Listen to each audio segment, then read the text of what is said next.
Have you ever heard of self-triggering?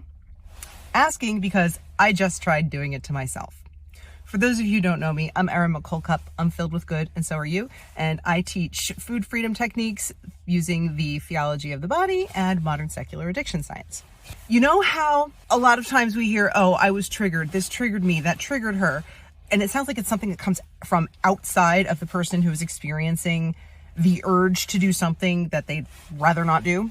So self-triggering is when maybe compulsively, but intentionally think in such a way or behave in such a way that we walk directly into our triggers. And so justify using whatever behavior or substance that we like to use to self-soothe. It's usually something, destructive in some way. So here's what happened to me. I've got a nice example of it for you from just not too long ago. I was getting ready to do all of the running around that all of you mothers of musicians know what that is, running the musician around. It'd been a few hours since I had eaten. I was really, really hungry. And I remember thinking, ooh, I'm really hungry. As soon as I drop off my musician, I have a perfect excuse to go to a convenience store and get myself a snack in a portion that somebody else chose for me. Usually a portion that's a lot bigger than I actually would need. That's an example of self-triggering.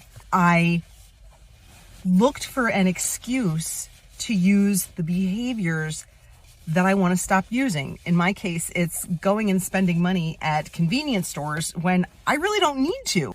And so that's what self-triggering is. Here's how I got out of it.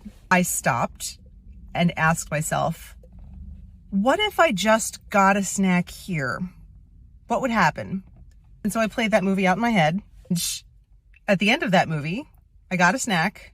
I was satisfied. And I saved money. And I played out the other movie. Well, what if I went and treated myself and stopped at one of my little sugar places?